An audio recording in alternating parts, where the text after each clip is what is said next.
Vamos falar um pouquinho sobre a investigação, sobre aquela mancha escura que foi identificada recentemente na Praia da Guarderia, aqui em Vitória. Vocês sabem que tem um grupo de trabalho, né, que é composto pelo Ministério Público Estadual, Ministério Público Federal e diferentes organizações e entidades, todo mundo tentando, gente, achar uma solução viável, né, para o lançamento de esgoto no mar, que não é só uma condição de Vitória, a gente sabe que isso acontece também em outros municípios aqui da região metropolitana. Ontem teve uma nova reunião desse grupo de trabalho. A gente vai conhecer um pouquinho das discussões, da nota técnica. Nós temos 2 convidados para debater este assunto. Um deles é o promotor da 12ª Promotoria de Vitória, que atua na área de meio ambiente e urbanismo, Marcelo Lemos. Olá, doutor Marcelo, bom dia. Bom dia, Fernanda. Bom dia aos ouvintes. E aqui no estúdio comigo está o oceanógrafo, que é mestre em oceanografia ambiental, Nélio Augusto Sequim. Ei, Nélio, bom dia. Ei, Fernanda, bom dia. Bom dia, doutor Marcelo. Bom dia aos ouvintes. Bom dia. Bom, vamos falar um pouquinho, Marcelo. Começo contigo. Como foi essa reunião de ontem? Quem participou e o que vocês já tiveram em mãos das análises, dos documentos que estavam sendo investigados? Fernanda, inicialmente, né, cumprimentar o professor Nélio também, que está no estúdio, um parceiro muito importante, oceanógrafo. Fernanda, a gente já veio muito tempo trabalhando com saneamento no estado do Espírito Santo, quando ele assumiu o CAUA lá em 2016. É uma preocupação constante, acho que do Ministério Público do Estado do Espírito Santo, no sentido de a gente ter o saneamento básico, porque o próprio nome fala saneamento básico, né? O mínimo de dignidade que a pessoa que tem que ter é a água tratada e o esgoto tratado. É isso? Então a gente... É uma luta que já vem de muitos anos. Então, a gente vem acompanhando esse trabalho, que é um trabalho herculando aí, tanto pela concessionária, a Cesan, que agora tem uma parceira, né? A gente vai falar sobre isso, e também pelos serviços autônomos, né? Então, a gente tem aí um acompanhamento de muitos anos, então esse trabalho sempre foi feito. De alguns anos para cá, e me parece, né? Isso é uma percepção muito pessoal, em que o volume de chuva aumentou muito, a quantidade de água que cai não é uma quantidade que a gente está acostumado a lidar, né? A gente percebe as mudanças climáticas que têm influenciado diretamente. E me parece que esse sistema de esgotamento ele está sobre interrogação, né? A gente tem rede de esgoto que é de responsabilidade do detentor do serviço público, é o município, agora com a micro-região. Você vê que nós temos agora uma complexidade na governança de saneamento no estado do Espírito Santo, em virtude do marco legal recente, de saneamento, que é 4.026 de 2020, que determinou que os estados criassem micro-regiões de saneamento. Porque os municípios, muitos deles não conseguem lidar, são investimentos altíssimos. Então, hoje nós temos uma situação muito definida no Espírito Santo. Nós temos uma micro-região, que é o estado inteiro, e nós temos o município, que é ainda detentor, mas ele tem uma coparticipação com essa micro-região. Ou seja, o município não é mais sozinho o responsável pelo esgotamento e pela água. Então, nós temos esse novo ator aí, que é a micro-região. Então, nós, diante dessa situação da mancha, que chamou bastante atenção, que foi um fenômeno aí, o professor vai poder falar melhor isso, é um especialista nisso, ele vai poder falar melhor nisso, que um dos fatores é o fator que a gente já conhece há algum tempo, ou seja, as pessoas, infelizmente, em que pese todo o esforço do Estado, do município, de colocar a rede à disposição das pessoas ligarem, as pessoas não ligam. Então, ontem na reunião, ficou claro lá, nós temos lá pelo site da Cesan mais de 10 mil pessoas que não ligaram na rede ainda.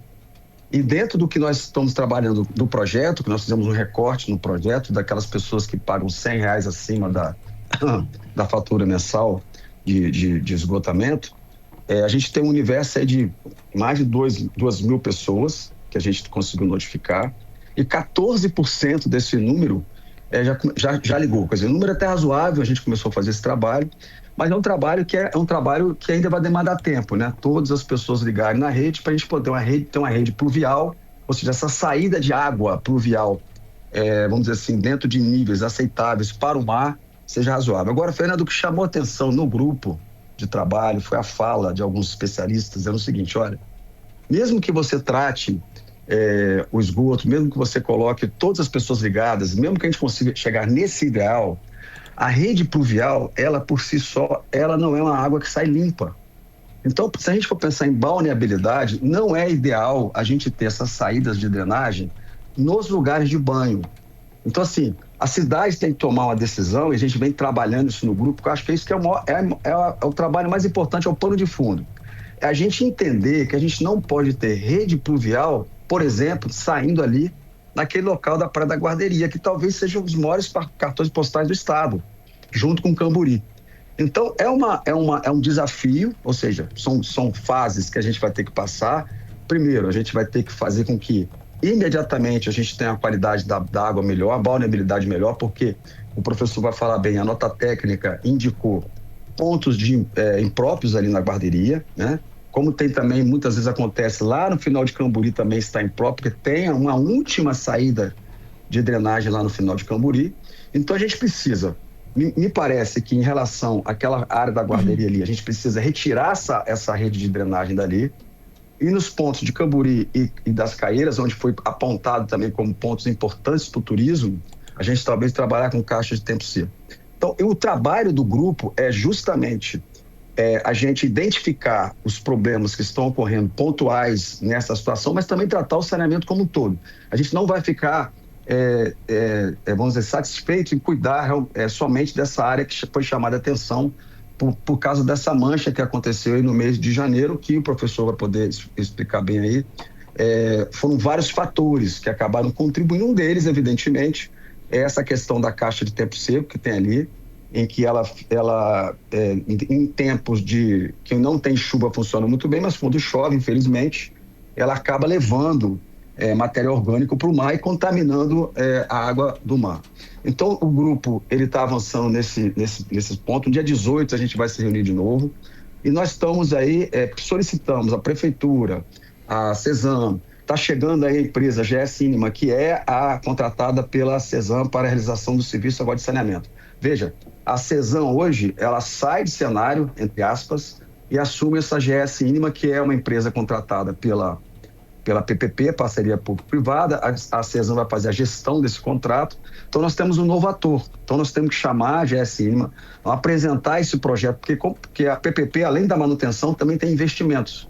Então, nós vamos sentar à mesa, né, e colocar necessidades da cidade de alguns investimentos pontuais para a gente tentar, para o próximo verão, a gente já tem uma situação melhor. Se a gente não conseguir resolver totalmente a situação, no sentido de ter essas soluções, porque se envolver a obra de engenharia de grande vulto, assim, talvez a gente tenha que ter um tempo, mas a gente ter planos de contingência para a gente possa evitar, entendeu? Vamos dizer assim, uma contaminação que seja contaminação extraordinária. Então, Perfeito. Repito, o grupo de trabalho está debruçado sobre isso. A gente teve aí a notícia da notificação do Tribunal de Contas, que é muito bem-vinda, porque também o Tribunal de Contas soma esforço no sentido de cobrar do gestor uma eficiência na prestação do seu serviço, na questão aí de saneamento. Então, une os esforços. O Ministério Público Federal, da mesma forma, também notificou os municípios para que adotem a metodologia correta para a análise da vulnerabilidade. Vitória vem fazendo a sua coleta e seus exames laboratoriais, não é que esteja ilegal.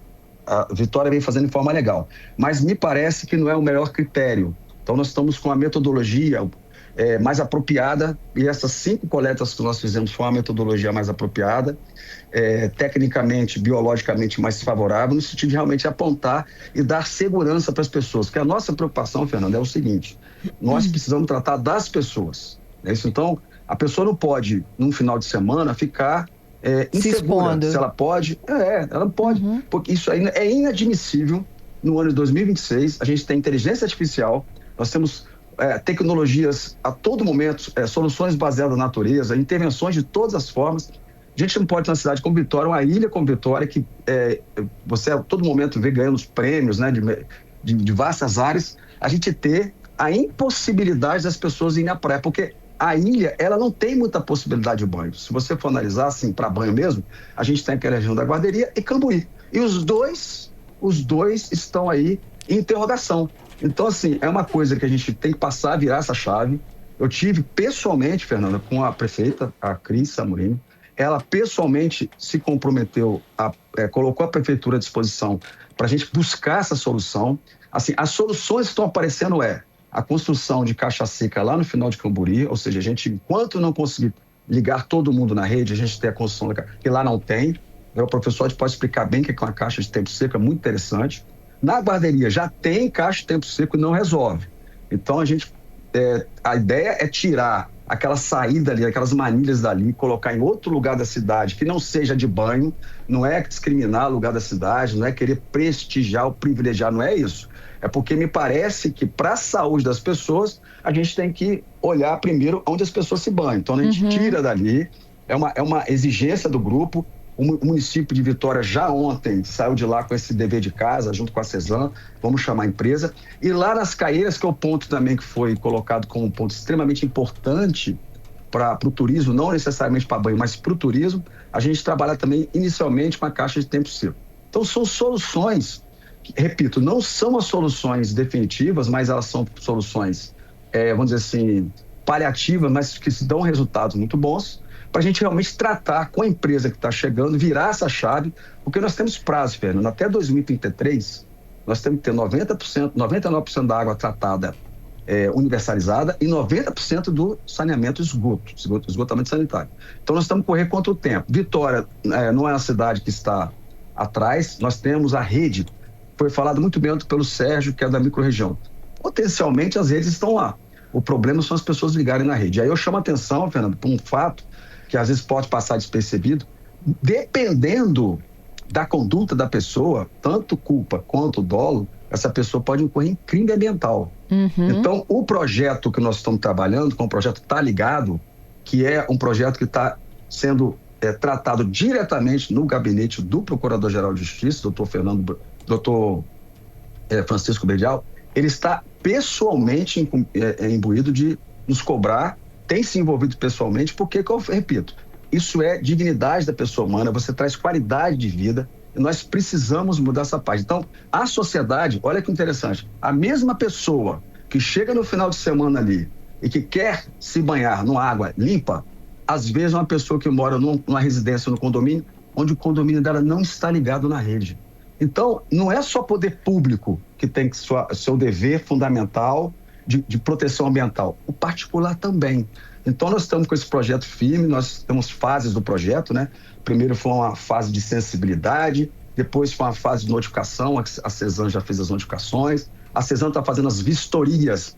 Pasme, tem pessoas que não permitem que a CESAM adentre a sua casa, então é uma situação, claro, são poucas pessoas, são casos extremamente pontuais, que a gente vai ver como é que trata isso, até se for o caso, medida judicial. E no final de tudo, se a pessoa não toma providência, se a pessoa não liga na rede, se a pessoa continua colocando a sua rede de esgoto ligada à rede pluvial, infelizmente, numa coisa que a gente gosta de fazer, a gente vai ter que criminalizar essa conduta. E isso não é só a Vitória.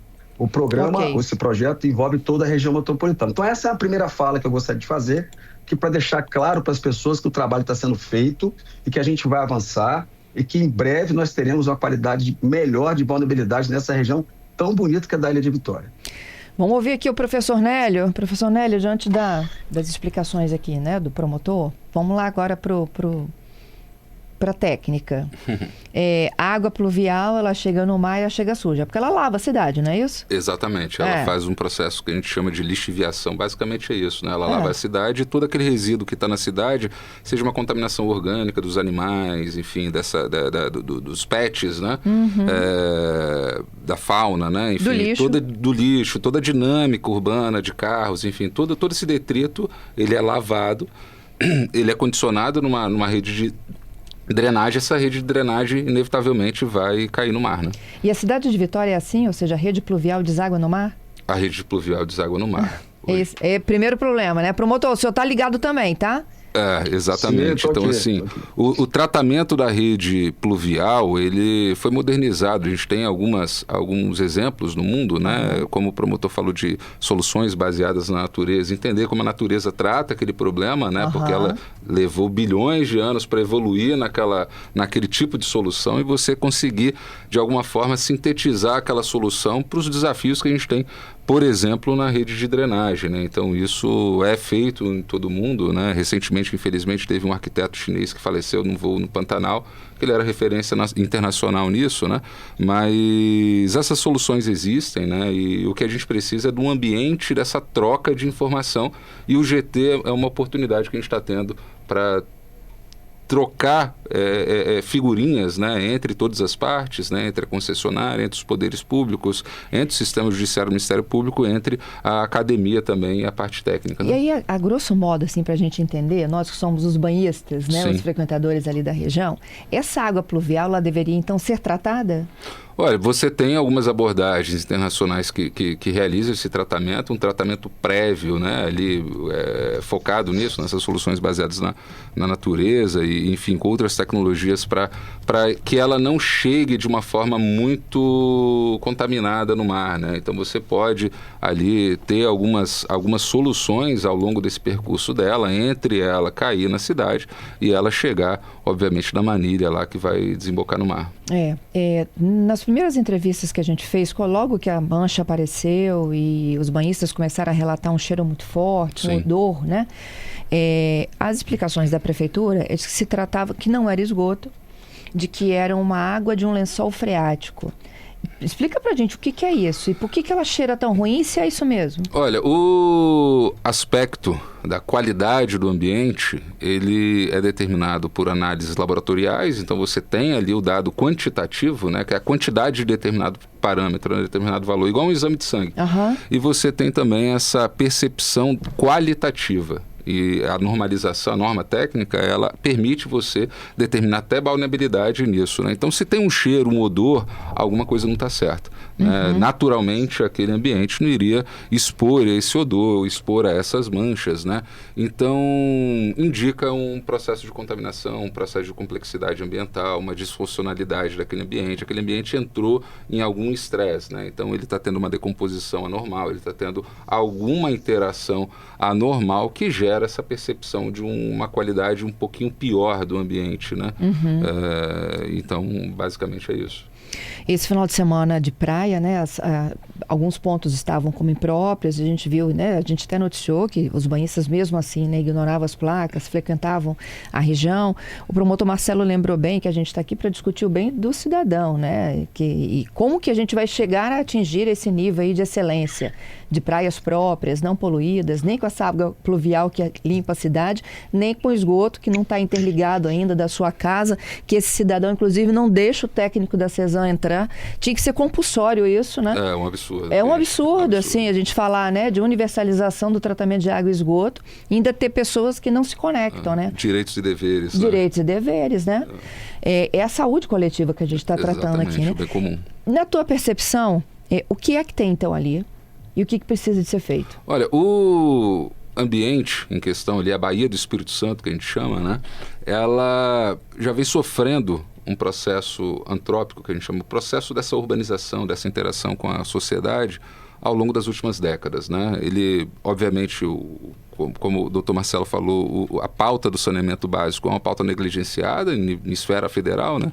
E você tem, obviamente, essas complexidades locais, né? Então, isso é uma complexidade local. Então, a gente tem alguns passivos ambientais nessa região.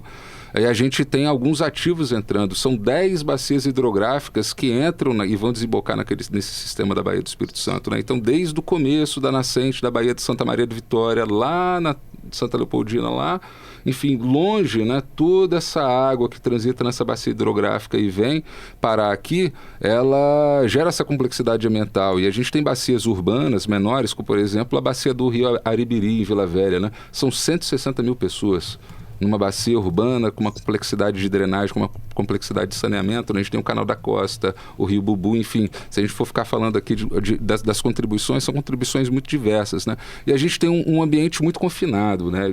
Tem um parâmetro ambiental que a gente começa a utilizar no âmbito desse IGT, que é o tempo de residência. É quanto tempo cada compartimento dessa Baía do Espírito Santo ela tem capacidade de trocar essa água. Ali próximo à Guarderia, próximo à Curva da Jurema, em alguns locais na Praia de Camburi, isso demora mais de 20 dias. Então você imagina que todo contaminante que está chegando ali, ele entra num processo de interação com contaminações passadas que estavam ali, demora 21 dias para aquela água ser trocada. E ela não é renovada por água nova. né? Ela é renovada talvez com outras águas que vieram com contaminações distintas, porque toda a chuva que tem nessas bacias hidrográficas, tudo sai arrastando tudo. Sai arrastando tudo. Então a dinâmica é muito complexa. É um trabalho muito complexo e aí está a relevância do GT.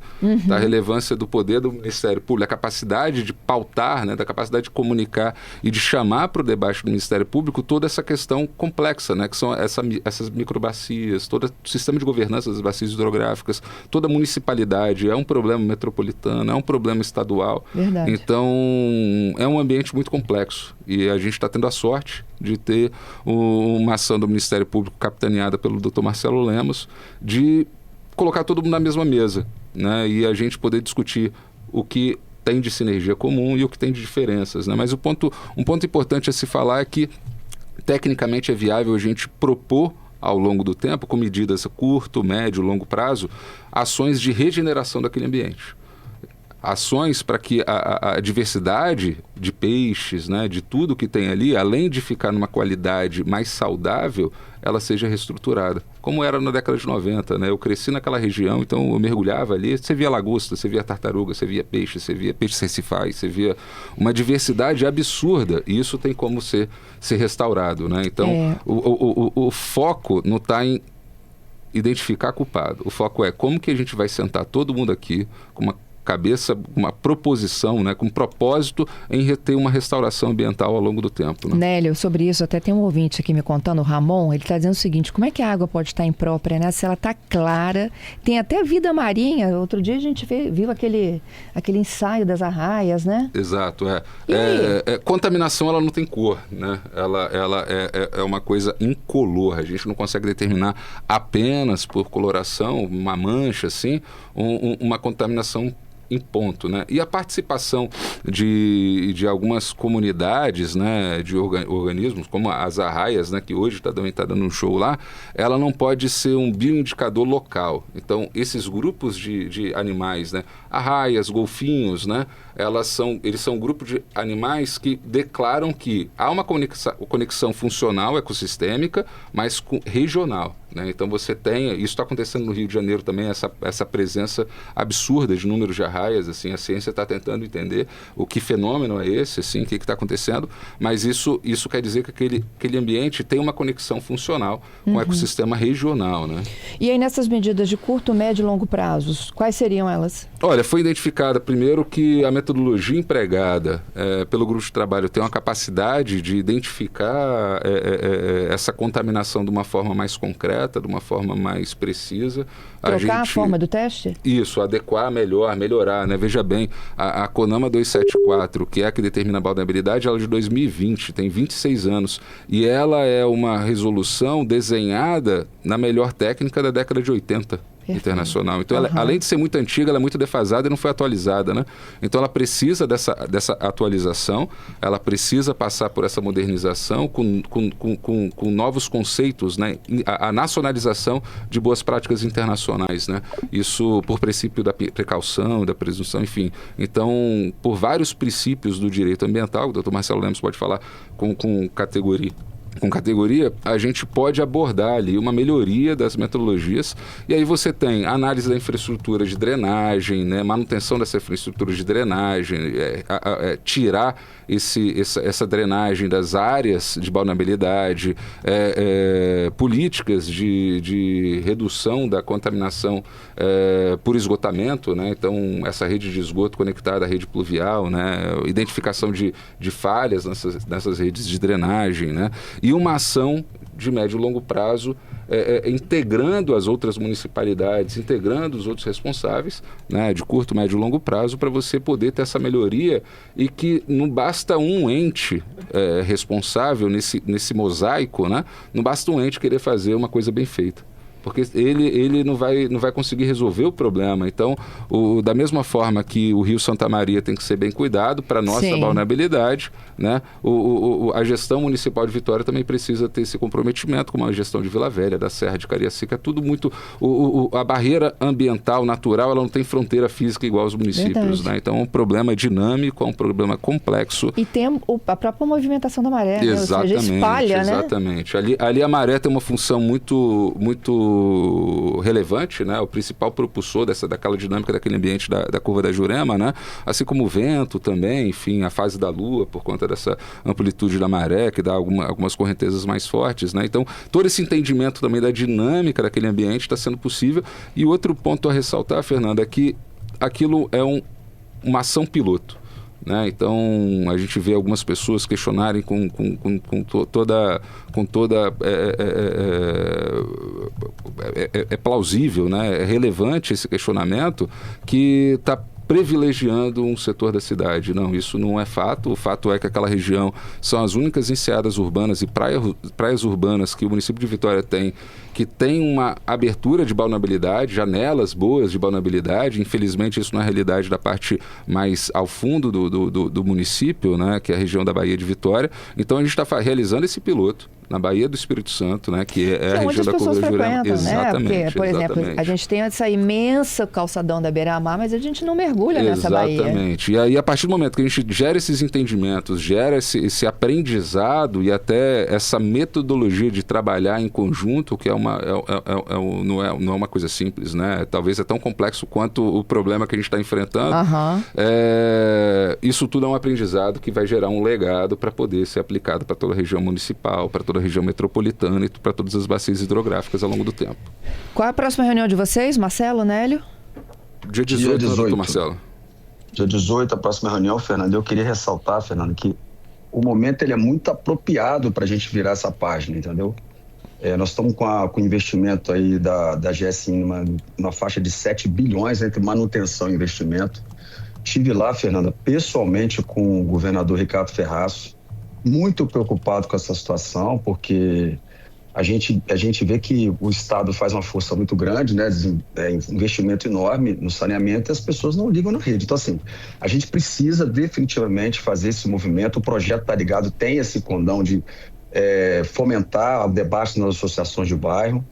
E o governador colocou tanto a microrregião, a CESAM, a Secretaria Estadual de Meio Ambiente, o IEMA, à disposição, Fábio. Ele esteve com a gente pessoalmente. Ele já conversou com a empresa, a GS Inima, e pediu para que a empresa se debruce, para que a gente possa agilizar, porque, veja, nós temos contratos, né? Nós temos um contrato de programa de Vitória com a CESAM e temos um contrato da CESAM com a empresa. Então, nós temos regras contratuais, que não impede, Fernanda, que a gente, dependendo dos fatos que ocorrem na cidade, como, por exemplo, essa situação emergencial, a gente busca agilizar alguns investimentos. E o momento que eu estive com a empresa se mostrou bastante sensível de sentar à mesa e fazer esses investimentos e agilizar. Então, assim, queria dizer para a sociedade que os órgãos estão debruçados. Olha a importância da academia. Eu acho que o gestor público tem que ter a humildade, sabe? A humildade de ouvir a academia, trazer a academia para poder ele tomar decisões mais eficientes. Todas as vezes que você deixa de ouvir o outro, principalmente aqueles que têm um conhecimento apropriado, você tem a possibilidade de errar muito nas suas decisões.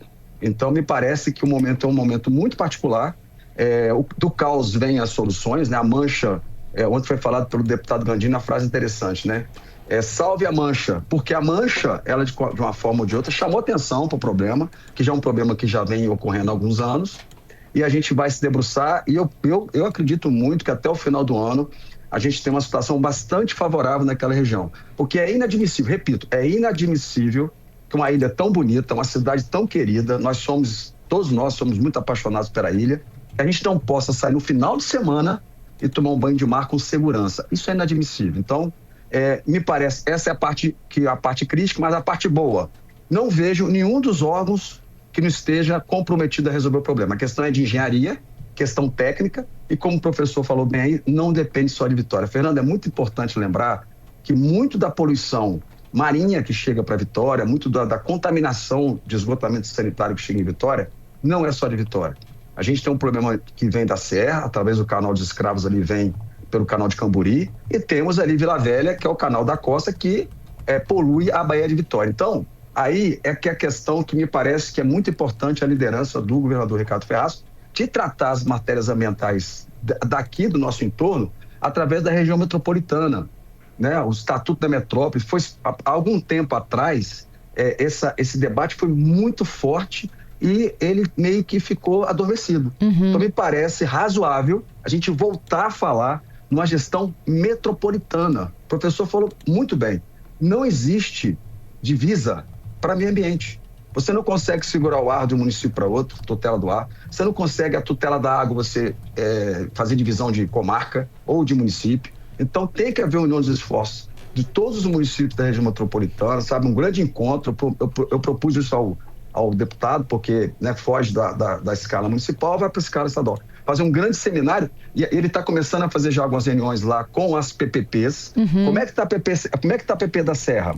Como é que está a PPP de Cariacica? Como é que está a PPP de Vila Velha? Como é que vai ser a PPP da microrregião que agora surge? Quem é essa microrregião? Ela veio para... Qual é a responsabilidade dela no processo?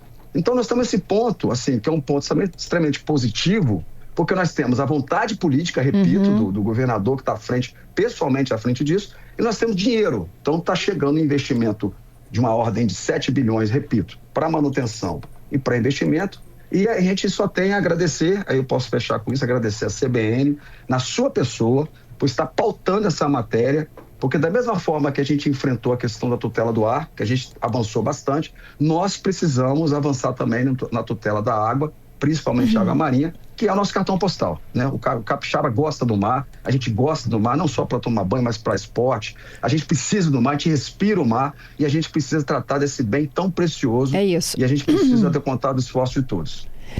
Promotor, eu te agradeço, viu, pela entrevista, pelas explicações, e a gente assume um novo compromisso depois do dia 18, voltar a tocar nesse assunto aqui, como que vocês avançaram, viu, nas medidas. Perfeito. Estamos à disposição. Obrigada, Marcelo. Abraço. Um abraço. Eu queria agradecer também ao professor Nélio. São enormes os desafios, hein? Os desafios são grandes, mas para enfrentar esses desafios a gente conta assim com um conjunto de instituições técnicas, né? O Conselho Regional de Biologia, a Universidade Federal do Espírito Santo, que certamente a gente está bem resguardado com isso. Perfeito, professor. Então, no primeiro momento aí é repensar, né, para onde que vai essa água da chuva, além, é claro, de todo mundo ter a responsabilidade aí de também para onde vai o seu esgoto. Né? Logo no início, na primeira reunião que eu participei, eu falei com o Dr. Marcelo que o que a gente precisa, na verdade, é um pacto social, né? Todas as partes, toda a sociedade poderem se comprometer com esse pacto em bem do meio ambiente, da saúde pública, desse ambiente costeiro, né? Isso, e tem vários ouvintes aqui que contribuem de alguma forma, né, com esse debate. O Adriano está dizendo, olha, precisamos de uma campanha para informar as pessoas, né, que ainda há esgoto sendo jogado, não interligado e que está chegando no nosso mar. Tem o Edu, está falando, olha, eu sou da região, as manilhas da ponte da Ilha do Frade sempre derramaram aquela água suja, até em época de estiagem, a gente precisa de rever isso. O Felipe também, olha, lançamento de esgoto, deveria ser compulsória essa ligação, né? A pessoa que tira a ligação da sua casa e que não liga a rede que está na rua, né? Que é hoje toda essa campanha do Fique Ligado e tudo mais. Então tem muita gente participando, tem gente mandando foto, inclusive, tá? Da praia lá da Guarderia. Tem o Lucas falando também que tem um outro problema, que é o esgoto que jorra na rua. Ele disse que já abriu vários chamados aqui de pedido de solução. Por exemplo, Maria Ortiz, tem 2 semanas que tem um esgoto vazando na rua onde eu moro. Ninguém resolve. Então... Esse foi um ponto discutido, assim, em alguns momentos no GT, porque realmente está tendo muita essa ocorrência, né? Alguns PVs foram tapados por asfaltamento e logo depois os PIs começaram a vazar, né? Eu particularmente passei por esse problema por mais de 6 meses vazando na minha rua e eu moro ali próxima região, né? Então são vários pontos que o grupo de trabalho está indicando para todas as partes, para a gente poder, de alguma forma, todo mundo se debruçar nesses desafios e poder concatenar algumas ações para que a gente possa ter um ambiente melhor, né? Professor, meu último pedido aqui para o senhor se a gente está vendo uma placa que está impróprio, não entra, né? Não entra. Pelo principalmente amor de Deus, a população mais vulnerável, crianças na primeira infância, principalmente o grupo feminino, isso é importante a se dizer, várias dessas bactérias, elas têm uma capacidade de infecção intestinal e as meninas, né, as mulheres, por terem a vulva um pouco mais em contato com essa água ali, isso pode gerar uma infecção urinária crônica, né? Meu Deus, a ingestão, gente. O contato em alguns momentos, né? Não idosos, né? Pessoas pessoas que têm uma imunidade já imunossuprimidos, né? Que têm uma imunidade um pouco comprometida, principalmente essa parcela da população, assim, evitar o contato direto com essa água contaminada, né? Então, e respeitar essa comunicação também, né? E não importa onde está essa placa, tem uma placa de imprópria, não entre. Não entre. E areia, contaminada também? Esse é uma modernidade na metodologia, a gente não ainda utilizou, mas a gente já indicou desde o começo para o grupo de trabalho, né? A CONAMA abordava isso, que tinha que fazer melhorias na análise de sedimento úmido e seco da praia, porque ele pode trabalhar como reservatório dessa microbiologia, dessas bactérias, né? Então, toda essa modernização no procedimento, nos processos de monitoramento, elas estão sendo indicadas, elas vão ser implementadas ao longo do tempo, de uma forma gradual, para que a gente tenha, de fato, um entendimento melhor desse ambiente e possa comunicar para a população com maior segurança o que tem ali nesse ambiente. É muito perceptível na esfera terrestre, né? Numa praça pública, nesses instrumentos públicos, essa percepção de melhoria ou não, né? Agora, na parte submarina, submersa, ali, subaquática, é um pouco mais difícil. Então, o desafio um pouco é esse, né? Modernizar esse processo de monitoramento para que a gente possa comunicar com a população como que está aquele ambiente. Né? Perfeito. Professor, tô com vocês, hein? A cada reunião a gente atualiza isso para a população, transparência. Porque isso, ter essa abertura de pauta, como o doutor Marcelo falou, pela CBN, que é um veículo de comunicação que tem essa capacidade capilar, né? Várias pessoas estão dentro do carro, ou estão trabalhando, ou estão em casa, escutando o rádio, se informando, né? E podendo ter essa interação. E a interação da participação da sociedade é fundamental, assim. Então, por exemplo, você está com um problema de vazamento numa galeria ou numa boca de esgoto, ou enfim, na tua rua ali, ligue para um 56, oficialize isso, registre isso, né? Tire fotos, evidencie isso, porque isso em alguma parcela do processo pode auxiliar, né? Pode auxiliar porque a gente consegue criar indicadores e assim, ver quais são os pontos prioritários a serem atacados. Né? É isso. Obrigada, viu, pela entrevista. Eu que agradeço.